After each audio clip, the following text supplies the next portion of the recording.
کے بعد حضرت ابو بکر خلیفہ بنے، امیر المومنین بنے، حضرت ابو بکر کے بعد عمر امیر المومنین بنے، عمر کے بعد حضرت عثمان ذوالنورین امیر المومنین بنے۔ اس درمیان تک اسلامی ریاست کی کیپٹل سٹی راجدھانی مدینہ شریف کی رہی، لیکن جب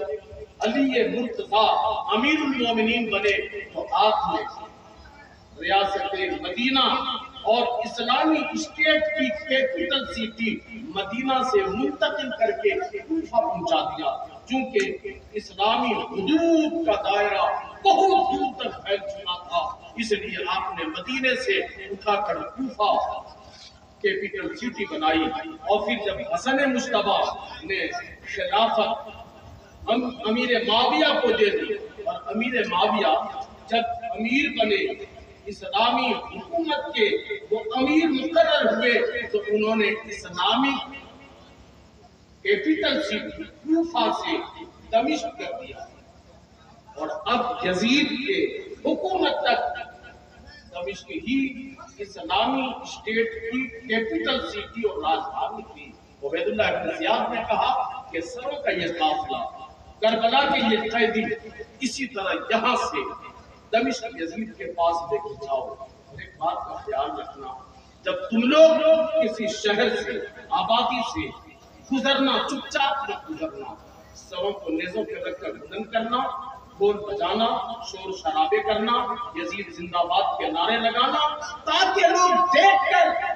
یہ عبرت حاصل کریں کہ حکومت سے ٹکرانے کا انجام کیا ہوتا ہے۔ میں کہتا ہوں ابن زیاد یہ کہنا بھول گیا تھا کہ یہ کربلا کے شہیدوں کے سر ہیں۔ جب کہیں آبادی سے گزرنا، شہر میں جانا، ان سروں کو بلند کرنا، لوگوں کو آواز لگا لگا کر بلانا،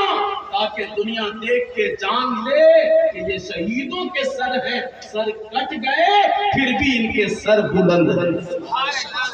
کٹنے کے بعد بھی ان کے سر بلند نظر آ رہے ہیں۔ چنانچہ یہ سروں کا قافلہ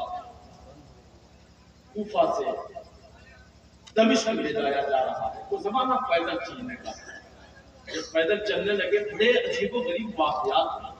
پیدل چلنے لگے تو ایک یہ یزیدی سپاہی، ان کا گزر ایک ریگستانی علاقے سے ہونے لگا۔ عرب میں، گلف کنٹریز میں ریگستان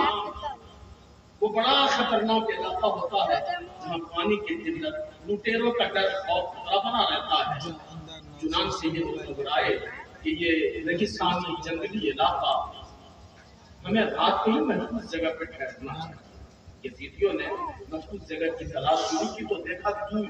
کچھ مینارے نظر آ رہے ہیں، چنگورے نظر آ رہے ہیں، عمارتوں کی علامت نشانی نظر آ رہی ہے۔ یہ یزیدی سپاہی، اس کا کمانڈر شیو تھا، اس نے کہا جلدی کرو، ہم ان کنکروں کے پاس جلدی پہنچیں۔ چنانچہ یہ جلدی کیے، تیز قدم چلتے جب وہاں پہنچے تو پتا چلا کہ یہ گرجا گھر ہے۔ کیا ہے بولو؟ ایک گرجا گھر ہے۔ شیو گرجا کے اندر گیا تو دیکھا کہ انتہائی ضعیف العمر، بڑا بوڑھا عمر رسیدہ ایک پادری ہے جو اس گرجا کا مالک ہے۔ شمر نے کہا دیکھو ہم حکومت کے سپاہی ہیں، ہمارے ساتھ کچھ ہمارے حکومت کے قیدی اور کچھ باغی ہیں اور کچھ باغیوں کا سر ہے، ہم اپنے حکومت کے پاس، اپنے بادشاہ کے پاس ان کے قیدیوں کو، ان کے باغیوں کو، ان کے باغیوں کے سر کو لے کے جا رہے ہیں۔ ہم چاہتے ہیں کہ آج رات آپ کے گرجا میں ہم قیام کریں۔ بوڑھا پادری گرجا سے باہر آیا، اس نے سرسری نظر ڈالی تو دیکھا کہ کچھ مسلح فوج ہیں، جوان ہیں، اور کچھ قیدی ہیں، اور کچھ سر ہے جو نیزے پہ ہیں۔ اس بوڑھا پادری نے کہا ایسا کرو، دیکھو ہمارے گرجا کے اندر اتنی جگہ تو نہیں ہے کہ تم سارے لوگ وہاں رہ سکو، تم ایک کام کر سکتے ہو، جو تمہارے قیدی ہیں ان کو گرجا میں رکھ دو، اور جو تمہارے باغیوں کا سر ہے ان سروں کو گرجا کے اندر کسی کمرے میں رکھ دو، اور جو تمہارے سپاہی ہیں، جوان ہیں، یہ گرجا کے باہر میدان میں ٹھہر جائیں۔ واپسی پہ طے ہوئی، اور یہی ہوا، جتنے آلے نبی تھے کمرے میں بند کر دیے گئے، کربلا کے شہیدوں کے سر جو نیزے پہ تھے گرجا کے اندر ایک کمرے میں دیواروں سے ٹیپ لگا کر کھڑے کر دیے گئے اور کمرے بند کر دیے گئے۔ جتنے یزیدی سپاہی تھے گرجا کے باہر خیمہ لگا کر ٹہل گئے، رات گزرنے لگی، آدھی رات گزری، اس پادری کا بیان ہے، اچانک آنکھ کھلی، تو آنکھ جب کھلی تو میں حیرت میں پڑ گیا، میں دیکھتا ہوں کہ ہر طرف روشنی ہی روشنی، نور ہی نور ہے، تو ایسا نور، یہ تو دن والے ہی بتا سکتے ہیں، یہ اہل دل کی بات ہے کہ وہ نور آسمانوں سے آ کر شہداء کے سروں کو منور کر رہا تھا، یا کربلا کے شہیدوں کے سروں سے نکلنے والا نور آسمانوں کو ضیاء بخش رہا تھا، یہ تو دل والے بتا سکتے ہیں، مگر آدمی کہتا ہے نیند کھلی تو میں ہر طرف نور ہی نور، روشنی ہی روشنی دیکھ کر میں گھبرا گیا۔ آپ دیکھ رہا ہوں سپنا ہے،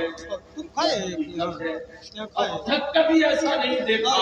معاملہ کیا ہے؟ آدمی کہتا ہے کہ میں گھبراہٹ میں، پریشانی میں تھا، اچانک میں نے دیکھا آسمان سے کوئی چیز نیچے آ رہی ہے، نیچے آ رہی ہے، پادری کہتا میں حیرت میں پڑا، اس چیز کو دیکھتا رہا، جب وہ قریب آئی تو میں نے دیکھا وہ ایک کرسی ہے، کیا ہے؟ وہ ایک کرسی ہے، وہ جو آسمان سے آ رہی ہے نیچے، وہ کیا ہے؟ ایک کرسی ہے، اور جب وہ کرسی نزدیک آئی تو میں نے دیکھا کہ اس کرسی کے اوپر ایک بڑی روشن چہرے والی خاتون بیٹھی ہے۔